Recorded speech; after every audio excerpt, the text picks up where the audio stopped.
ഈ ചോളോൻ്റെ പുട്ട് കാണുമ്പോഴേ നമ്മൾ പണ്ട് സ്കൂളിൽ പഠിക്കുമ്പോൾ പൊടിഞ്ഞിയുടെ ഇലയിൽ നമ്മൾ അമേരിക്കൻ മാവ് കൊണ്ട് മഞ്ഞ കളറിലുള്ള ഉപ്പുമാവില്ലേ, ഈ ഉപ്പുമാവ് വാങ്ങണ കുട്ടികളെ ഒരു കാറ്റഗറീസ് ഇതുപോലെ കേട്ടോ, പാവപ്പെട്ടവൻ്റെ കുട്ടികൾ. അന്ന് ഒരുപാട് ബാല്യകാലത്തിൽ ഒരുപാട് മുറിവുകൾ പറ്റിയ ഒരു കുട്ടിയായിരുന്നു കേട്ടോ ഞാൻ. ശരിക്കും പറഞ്ഞാൽ അധ്യാപകരൊക്കെ എൻ്റെ 80 മാർക്കിനേക്കാളും പണക്കാരൻ്റെ കുട്ടി ഒരു 60 മാർക്ക് മേടിച്ചാൽ അവരിഷ്ടപ്പെട്ട അവരുടെ ഏറ്റവും പണക്കാരനായിട്ടുള്ള ആളുടെ കുട്ടി എന്നുള്ള നിലയ്ക്ക് അവരെ കൂടുതൽ ഇമ്പോർട്ടൻ്റ് ആയിട്ട് കാണുക.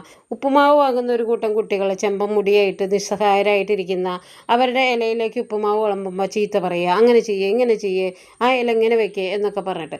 ശരിക്കും പറഞ്ഞപ്പോൾ ഈ പേളിമാണിയുടെ മക്കൾ ഇന്നാളുള്ള വ്ളോഗിൽ ചന്തി കുന്തി എന്നൊക്കെ പറയുമ്പോൾ അതിൻ്റെ അടിയിൽ കമൻറ്റ് കണ്ടു, അയ്യോ എൻ്റെ വീട്ടിലുണ്ട് രണ്ടെണ്ണം ഇതുപോലെ തന്നെയാണ് പറയുക. അതായത് പേളിമാണി വലിയൊരു VIP ആണല്ലോ, അപ്പോൾ അവരുടെ മക്കൾ ഇങ്ങനെ പറഞ്ഞതിൽ കുറ്റം പറയാതെ അതിനെ ജനറലൈസ് ചെയ്യാനുള്ളൊരു ത്വര അടിയിൽ കമൻറ്റുകളിൽ കാണണം.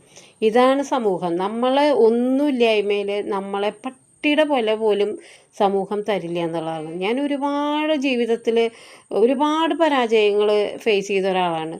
നമ്മളെ ഇഷ്ടപ്പെട്ട ഒരാളുടെ കൂടെ ജീവിച്ച് വിവാഹ ജീവിതത്തിലൂടെ തന്നെ വീട്ടുകാർ പിന്നെ അങ്ങനെ നമ്മളെ സഹായിക്കുക അങ്ങനെ ഒന്നും ഉണ്ടായില്ല. എന്നാൽ പോലും പ്രവാസത്തിൽ ഏറ്റവും കയ്പ് നിറഞ്ഞ പ്രവാസം കഴിഞ്ഞ് തിരിച്ചു വന്നപ്പോൾ സ്വന്തം കൂടപ്പറപ്പിൻ്റെ വീട്ടിൽ തന്നെ വാടക കൊടുത്ത് ജീവിക്കേണ്ട ഗതികേട്. അത് 1-ാം തീയതി ആയി കഴിഞ്ഞാൽ അത് കൊടുത്തില്ലെങ്കിൽ നമ്മൾ ഏറ്റവും അധികം വിഷമിക്കേണ്ടിരുന്ന അവസ്ഥ, 2 കുട്ടികളുടെ വിദ്യാഭ്യാസം, ഒരുപാട് പ്രശ്നങ്ങൾ, വീടില്ലായ്മ, ഇതെന്നൊക്കെ നമ്മളിങ്ങനെ പിച്ച വെച്ച് കയറി വരുമ്പോൾ നമ്മൾ വിചാരിക്കുമോ നമ്മൾ ജീവിതത്തിൽ മൊത്തം വിജയിച്ചു എന്ന് പറഞ്ഞിട്ടുള്ള വാചകടിയൊന്നും വേണ്ട.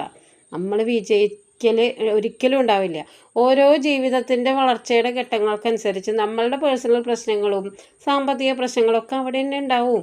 അത് നമ്മളെ ഇടയ്ക്കിടയ്ക്ക് ഹെർട്ട് ചെയ്യും, ജീവിക്കേണ്ടെന്ന് തോന്നും, അതൊക്കെ സ്വാഭാവികം. എന്നാൽ പോലും നാട്ടുകാർക്ക് വേണ്ടി ജീവിക്കാതിരിക്കുക, നാട്ടുകാരുടെ പാസ് മാർക്കിന് വേണ്ടി നമ്മുടെ ജീവിതത്തിൻ്റെ ഉത്തരക്കടല സമർപ്പിച്ചിട്ടൊന്നും ഒരു കാര്യമില്ല കേട്ടോ. അവർ പറയുമോ ഇവൾ അഹങ്കാരിയാണ്, ഇവൾ ഇങ്ങനെയാണ് അങ്ങനെയാണ്, ആയിക്കോട്ടെ എന്ന് 90% പേരെ എങ്ങനെ പറഞ്ഞാലും അവർ കുഴപ്പമില്ല എന്ന് പറയണ ഒരു 10 പേരുള്ളതാണ് നമ്മുടെ വിജയം. നമ്മൾ അതിൽ കയറി ജീവിച്ചാൽ മതി.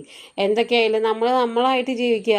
നമ്മൾ നല്ലവനായി ഉണ്ണിയാവാനുള്ള ശ്രമമോ അല്ലെങ്കിൽ ഞങ്ങളിത് എങ്ങനെയാണെന്ന് പറഞ്ഞ് അഭിനയിക്കാനുള്ള ശ്രമമോ ഒന്നും വേണ്ട. നമ്മളിങ്ങനെയൊക്കെ തന്നെയാണ്. ഇങ്ങോട്ട് പറഞ്ഞാൽ അങ്ങോട്ടും പറയും, ഇങ്ങോട്ട് ചെയ്താൽ അങ്ങോട്ടും ചെയ്യും. അത്ര വലിയ നല്ലവരായിട്ടുള്ള ഉണ്ണികളായിട്ടൊന്നും ജീവിച്ചിട്ട് കാര്യമില്ല എന്ന് ഈ പരാജയവും വിജയവും നിറഞ്ഞൊരു ജീവിതത്തിൽ നിന്ന് കിട്ടിയൊരു പാഠമാണ് കേട്ടോ. പിന്നെ അവഗണന എന്ന് പറയുന്നത് ഇപ്പോഴും തുടർന്നുകൊണ്ടിരിക്കും. നമ്മൾ പുതിയൊരു ഗ്യാങ്ങിൽ ഒരു പുതിയ കൂട്ടുകാരുടെ ഗ്യാങ്ങിൽ വരുമ്പോൾ ഒരു പുതിയ സ്ഥലത്തേക്ക് ചെല്ലുമ്പോഴൊക്കെ അവിടെ പലതരം ആളുകളുണ്ടാവും. അവിടെ നിന്നൊക്കെ ഇങ്ങനെ അവഗണന കിട്ടുന്നത്. ഇപ്പോൾ ഈ ചെടികൾ തന്നെ ഞാൻ വെറുതെ വീഡിയോയ്ക്ക് വേണ്ടി നനയ്ക്കുന്നതാണ് കേട്ടോ. ഞാനിങ്ങനെ തിരിഞ്ഞു നോക്കാറില്ല. അതാണ് അതിൻ്റെ ഒരു സത്യം.